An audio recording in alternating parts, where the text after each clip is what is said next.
कोयला खड़ीगुड़िक पालटिछि दुर्नीतिर गंताघर। उपरस्थ अधिकारी एहार सूत्रधर बिना पंजीकरण रे घरोई कंपानी गुड़िकर गाड़ी लोडिंग करी अवैध भावरे कोयला खणिरु बाहर करिनिया जाउछि। एहा फलरे हजार हजार कोटी टंकार जातीय संपत्ति डेस्पाच अधिकारी ठारू आरंभ करी कोयला मंत्रालय पर्यंत आत्मस्वार्थ करी चलिछंती।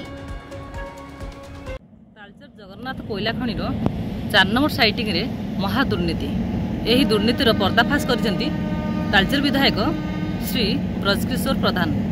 एनै मध्ये एक सांबादिक सम्मेलन आयोजन करछंती। इलेक्ट्रोनिक मीडिया समस्त प्रतिनिधि भाई मान को स्वागत करुच्ची। विषय वस्तु जगन्नाथ ओसीपी कोल स्टॉक नंबर 4 रे अवैध कोयला डंपिंग एवं तालचेर कोल फील्ड्स रे अंडर डिक्लेयर कोल शीट माध्यम रे कोयला चोरी अपव्यवहार घटनार तुरंत एफआईआर पंजीकरण और उच्चस्तरीय तदंत दाबी करुच्ची। तालचेर निर्वाचन मंडलीर विधायक आपण को दृष्टि आकर्षण करने चाहे जे जगन्नाथ ओसीपी एवं समग्र तालचेर कोल फील्ड रे व्यापक दुर्नीति एवं देशर संपत्तिर अपव्यवहार होइछि। मु निजे ए घटनार प्रत्यक्षदर्शी। घटनार विवरणी है गतकाली संध्या 5:30 समय स्थान जगन्नाथ ओसीपी कोल स्टॉक नंबर 4 रे पहुंची थी।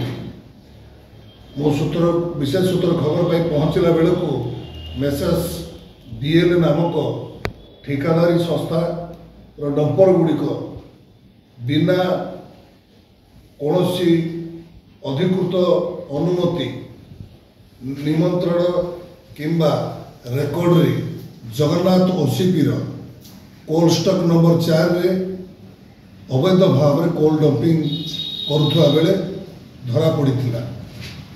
दुर्नीतिर व्यापकता परवर्ती अनुसंधान जना पड़ी जे केवल जगन्नाथ ओसीपी नुह तालचेर कोलफिल्ड्स रे अन्य खनि रे मध्य एपरि दुर्नीति व्यापी। खनि रे थिबा किछि कोयला सीम को रेकर्ड अंतर्भुक्त करा जाई नाही जहाँ को अनडिक्लेयर्ड कोल सीम कहा जाए। यही बिना रेकर्ड कोयला सीम गुड़िक ओभरबोर्डर माटी आवर्जना भावे गणति करी बाहर करा जाउछि एवं अवैध भाव रे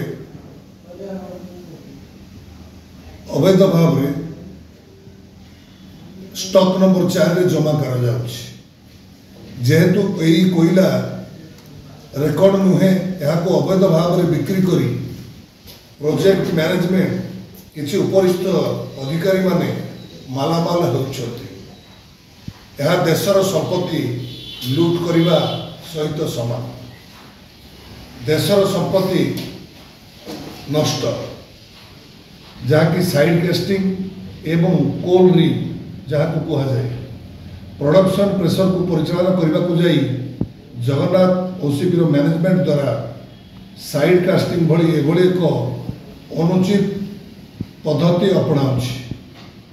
यही कार्य जोगु लक्ष लक्ष टन देशर मूल्यवान कोयला कोल रिग भाव में माटी तले पोति होई नष्ट हो जाउछि।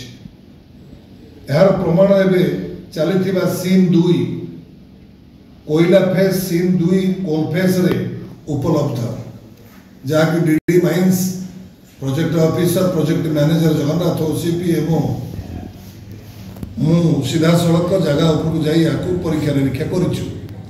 यार प्रमाण चलिथिबा सीम कोल 2 फेस रे उपलब्ध एही भली देशर मूल्यवान संपत्ति को नष्ट करने को अधिकारी मानकु अधिकार देला किए। तालचेरवासी देशर उन्नति पई आमे भिटाबाटी देशर राष्ट्र उन्नति प्रगति पई आमे उत्सर्गीकृत हेले भिटाबाटी बलिदान देउथुबा बेले एभली भ्रष्टाचार असह्य। मु निजे जड़े विधायक तथा घटनार प्रत्यक्षदर्शी भाव में यही बाबद गोपाल प्रसाद थाना गतकाली 11टा बेले लिखित भाव में मु एफआईआर प्रदान करिछि आईआईसी गोपाल प्रसाद।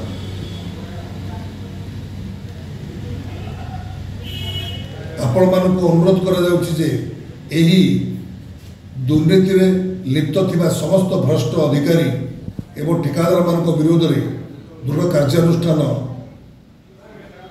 नेबापाई तालचेरवासी को साहाय्य करंतु।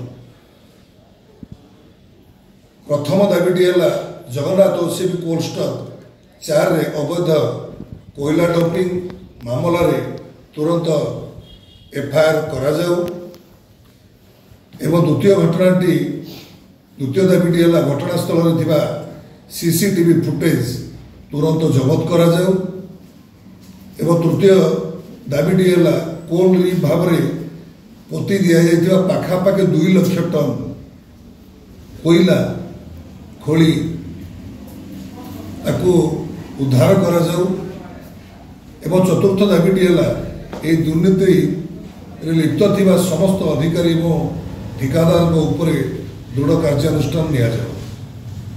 यह गुरुत्वपूर्ण प्रसंग में आपण माने तुरंत एवं कठोर कार्यानुष्ठान को अपेक्षा करुछि। जदि उचित कार्यानुष्ठान निया जाए तेबे आगामी दिन में यार विरोध व्यापक जन आंदोलन हेबो बोली मु आशंका करुछि। तालचेर जगन्नाथ पल्लीरे बोली नुहे सब माइंस रे एमती दुर्नीति चलछि। तालचेरु संगीता लेंगा रिपोर्ट संघर्ष टीवी।